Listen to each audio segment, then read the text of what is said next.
Na linha internacional, Jamil Chad, nosso correspondente em Genebra, na Suíça. Jamil, os números são assustadores. A Espanha, a Itália, Estados Unidos, a França com um grande número de casos. Mas, de outro lado, nós também temos a registrar um bom número de pacientes que conseguiram receber a alta dos hospitais. Mas ainda os números assustam muito, né? A Espanha passou a Itália, essa é a informação do momento? Bom dia. Bom dia, Zé Paulo, bom dia a todos. De fato, essa informação, a Espanha, que nas últimas 24 horas voltou a registrar mais de 900 mortos pelo segundo dia consecutivo. Em termos de números totais de pessoas contaminadas, Zé Paulo, passou a Itália, a Espanha. No caso, 117 mil casos na Espanha contra 115 mil casos na Itália.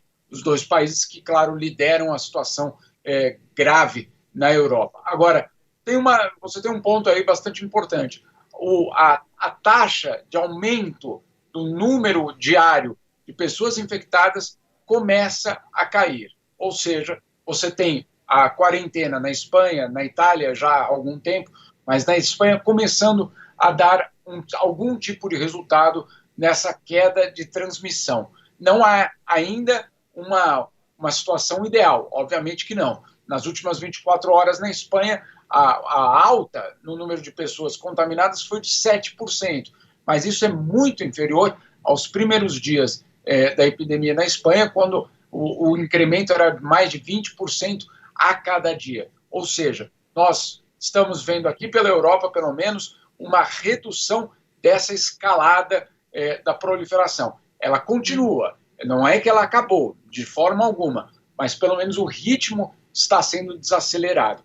A esperança é de que em 2 ou 3 semanas você possa ter uma situação de mais estabilidade e, portanto, começar a pensar numa transição para, vamos dizer assim, a normalidade, entre aspas. Para isso, Zé Paulo, a OMS já começa a pensar como vai ser essa transição, inclusive colocando alguns dos principais especialistas do mundo para pensar esse novo período, claro, não agora, mas provavelmente daqui a um mês. Nesse grupo, quem está participando é a presidente da Fiocruz brasileira, a única brasileira que participa, justamente para pensar com outros líderes globais sobre como vai ser a transição rumo à normalidade. E quais são as possibilidades, Jamil, discutidas? Porque acho que essa é uma das maiores angústias nesse momento, não é? Quando passar o pico da pandemia, é claro que o vírus não vai sumir, não é? Ele vai continuar entre nós eternamente, mas a gente está caminhando para o pico. Quando passa o pico, quais são as possibilidades de fase 2, digamos? É uma das principais perguntas, tá aí, sem dúvida. A fase 2, ou a fase de transição, ela precisa ser montada de uma forma muito cuidadosa. E isso eu conversava com as pessoas na OMS hoje pela manhã. Por quê? Porque se você tem uma transição rápida demais e, de repente, você fala, bom, agora pode sair na rua e está tudo liberado, simplesmente aquele mês e meio, 2 meses que você ficou fechado, não valeu de nada. E você volta a ter o risco. Portanto, o que vai precisar, segundo a OMS, pelo menos, é o começo do desenho desse plano. Thaís, ainda estamos longe de ter um plano absolutamente consolidado, mas o que provavelmente vai acontecer é de ter, primeiro, casos identificados, a capacidade de que os sistemas de saúde possam identificar as pessoas contaminadas. Para quê? Para retirar essas pessoas do convívio social, porque são essas as pessoas que podem, obviamente, contaminar. Então, essa transição, ela, primeiro, não pode ser de um dia da noite para o dia, de forma alguma. E, em segundo lugar, os sistemas vão ter de estar sólidos para conseguir identificar as pessoas contaminadas e retirar essas pessoas do convívio social. Como isso é feito, obviamente, é o grande debate. Primeiro, você tem aqui, obviamente, na Europa e em outros países, uma situação muito mais cômoda. Agora, como é que você faz isso numa favela, numa periferia de uma grande cidade?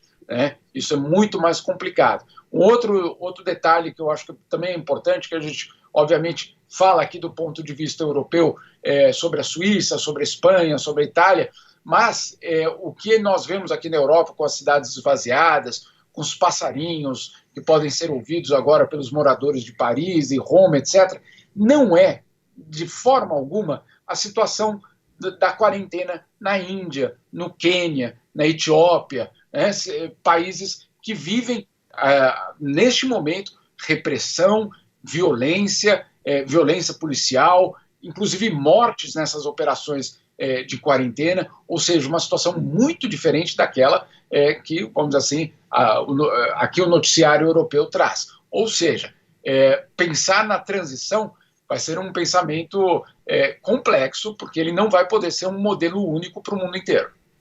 Esse é o Jamil Chad.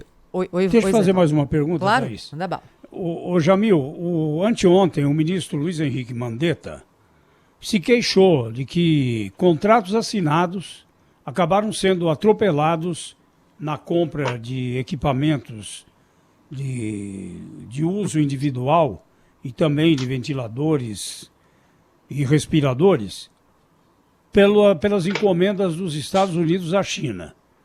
Aí recebemos essa informação, né, e achamos até uma falta de ética. Agora vem a França.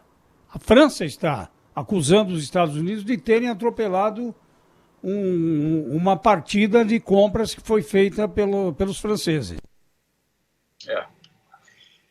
Olha, esse não é, e eu posso te adiantar, não é só a França e não é só o Brasil. Tivemos uma situação muito parecida com essa na Alemanha.